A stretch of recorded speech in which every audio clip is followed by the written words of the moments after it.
Assalamualaikum warahmatullahi wabarakatuh. Perkenalkan nama anggota kelompok kita, yakni yang pertama Muhammad Akbar Faridana, NIM T201912260, kemudian Sofiatul Qomariyah, NIM T201912555, kemudian Ismi Putri Nurlailiyah dengan NIM T201912558, kemudian Ayuni Lasari dengan NIM T2019124. Oke, kelompok kita akan menjelaskan silabus pembelajaran yang mana materi tentang pendidikan agama Islam dan budi pekerti SMA kelas 10 semester ganjil pada aspek Al-Quran, fikih, akidah, dan akhlak. Assalamualaikum warahmatullahi wabarakatuh. Saya Sofiatul Qomariyah dari kelompok 4 akan memberikan penjelasan tutorial tentang standar kompetensi Al-Quran, dimana ketika kita membahas tentang Al-Quran pasti ada hukum-hukum tajwidnya dan lain sebagainya. Jadi untuk standar kompetensi ini tentunya ada kompetensi dasar, materi pokok pembahasan, kegiatan pembelajaran, indikator pencapaian kompetensi, penilaian. Penilaiannya ini ada teknik, bentuk instrumen, contoh instrumen, alokasi waktu, dan sumber belajar. Untuk kompetensi dasar 1.3, menganalisis Quran Surat Al-Anfal dan Quran Surat Al-Hujurat ini ya. Jadi materi yang dibahas, materi pokoknya adalah Quran Surat Al-Anfal dan Quran Surat Al-Hujurat. Kegiatan pembelajarannya, siswa dapat menyimak bacaan, membaca, mengidentifikasi hukum bacaan tajwid, dan mencermati kandungan surat tersebut. Ini Quran Surat Al-Anfal dan Al-Hujurat. Indikator pencapaian kompetensi, ini indikatornya, yaitu membaca Al-Quran dengan kaidah hukum tajwid yang benar dan memahami kandungan dari ayat tersebut. Penilaiannya adalah ini ya, tekniknya dalam bentuk tes lisan. Bentuk instrumen, pelafalan. Contoh instrumennya, melafalkan Quran Surat Al-Anfal dan Quran Surat Al-Hujurat. Alokasi waktu 4 kali 3 jam pelajaran. Sumber belajarnya, ini sumber belajar adalah apa saja materi-materi yang dapat menunjang dari pembelajaran ini, yaitu bisa belajar dari Al-Quran, buku tajwid, kitab tafsir, buku lain yang menunjang. Jadi siswa dapat belajar dari buku-buku ini dan buku lainnya yang menunjang pembelajaran tersebut. Begitu juga seterusnya. Di sini ada 4.1, membaca Quran Surat Al-Anfal, Al-Hujurat. Jadi siswa dapat menanyakan cara membaca Quran Surat Al-Anfal dan Al-Hujurat, terus mengajukan pertanyaan terkait hukum tajwidnya, asbabun nuzul dari kandungan ayat tersebut. Setelah itu indikator pencapaiannya itu melaporkan hasil observasi berupa paparan tentang kandungan, membuat paparan analisis dan identifikasi hukum bacaan yang ada pada ayat tersebut.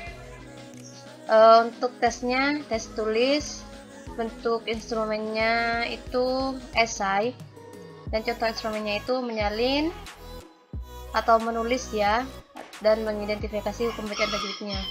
Alokasi waktunya sama, untuk buku penunjangnya, materi penunjang, sumber belajarnya sama seperti yang di atas.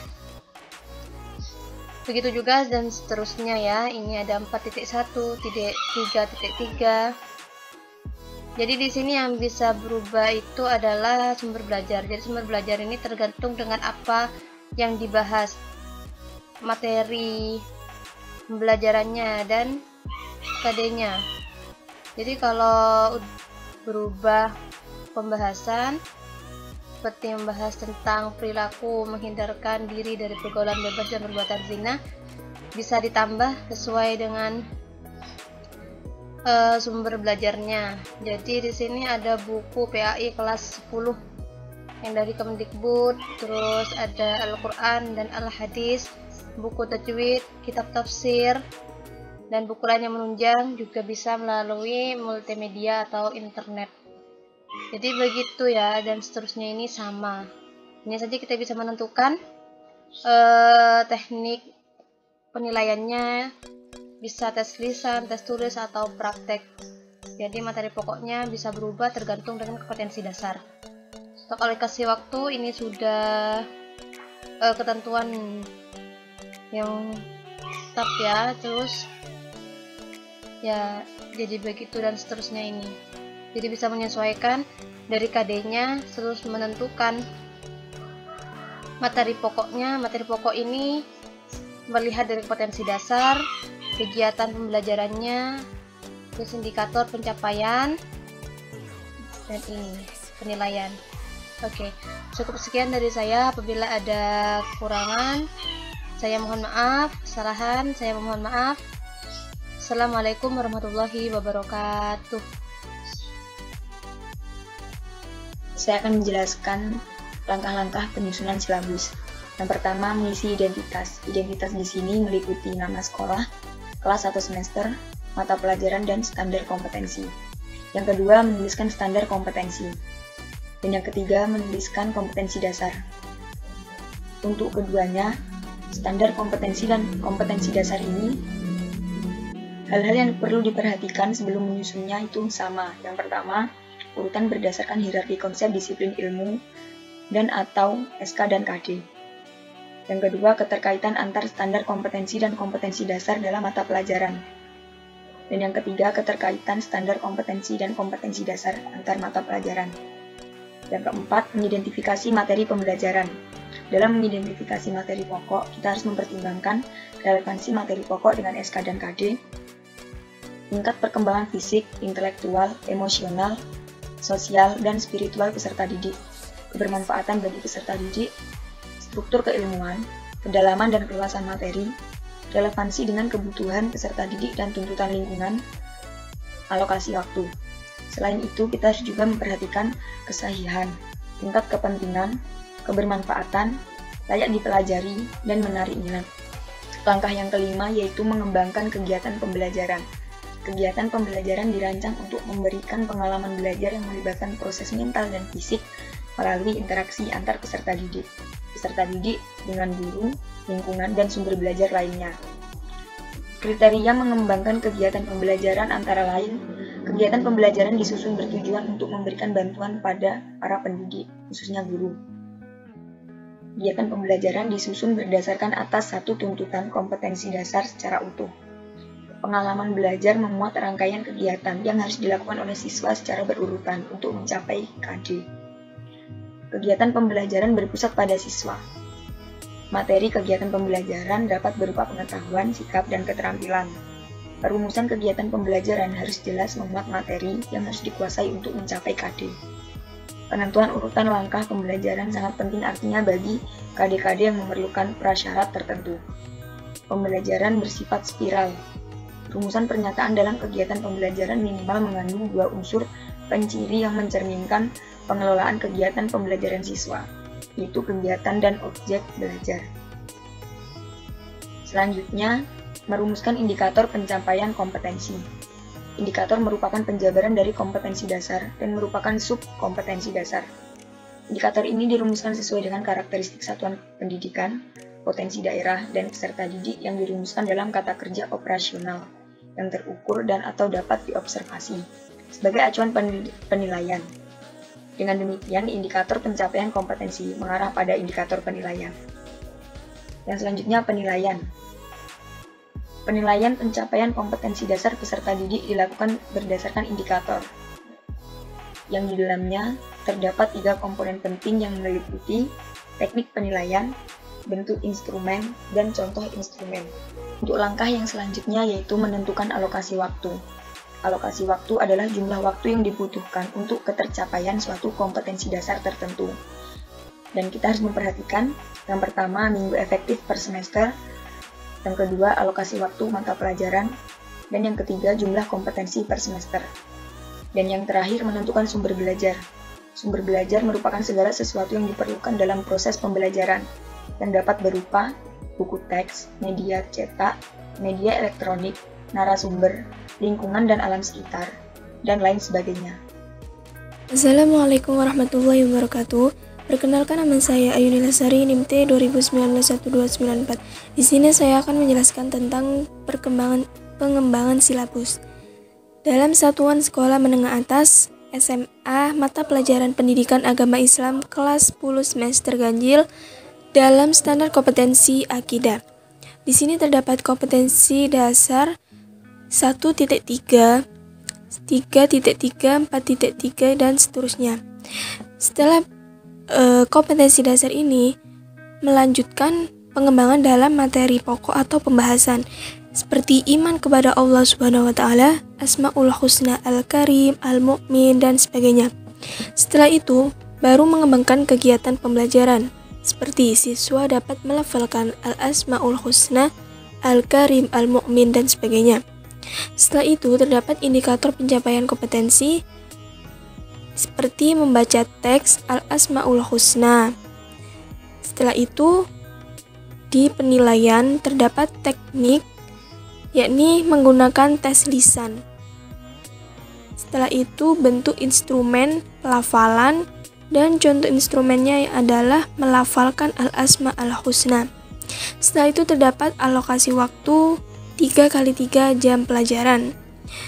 Dan sumber belajar. Sumber belajar ini saya mengambil buku PAI kelas 10 Kemendikbud. Setelah itu multimedia interaktif dan internet dan sebagainya. Sekian dari saya. Assalamualaikum warahmatullahi wabarakatuh.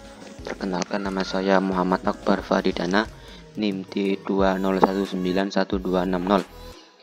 Oke, di sini saya akan menjelaskan silabus pembelajaran yang telah saya buat, yang mana saya menekankan pada satuan pendidikan SMA Sekolah Menengah Atas Pancasila.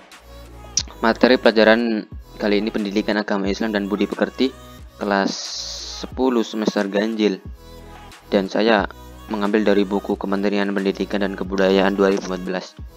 Di sini ada beberapa kompetensi inti, yaitu ini kompetensi inti 1, menghayati dan mengamalkan ajaran agama yang dianutnya. Kompetensi 2, kompetensi 3, dan kompetensi inti 4. Oke, di sini ada beberapa tabel. Yang pertama yaitu nomor yang diisi dengan nomor 1, 2, dan seterusnya. Kemudian ada KD, kompetensi dasar, kemudian materi pokok, kegiatan pembelajaran, dan penilaian. Penilaian di sini ada 3 penilaian. Yang pertama teknik, kedua bentuk instrumen, dan ketiga contoh instrumen. Kemudian ada alokasi waktu untuk menghitung waktu pembelajaran. Yang kedua, sumber belajar, dari mana sumber belajar itu didapatkan. Oke, sini saya mengambil perilaku jujur, karena materi aspek ini adalah aspek akhlak jujur dalam kehidupan sehari-hari. Di sini ada 1.6, meyakini bahwa jujur adalah ajaran pokok agama. Materi pokok, meneliti secara lebih mendalam pemahaman Quran surat Al-Maidah ayat 8, Taubah ayat 119, Al-Anfal ayat 58, dan An-Nahl ayat 105 tentang kejujuran dengan menggunakan IT. Kemudian 2.6, kompetensi dasar, menunjukkan perilaku jujur dalam kehidupan sehari-hari, yaitu materi pokoknya meneliti secara lebih mendalam pemahaman Quran surat Al-Maidah ayat 8 atau ayat 119, Al-Anfal ayat 58, dan An-Nahl ayat 105, dan seterusnya. Dan juga ada kegiatan pembelajaran.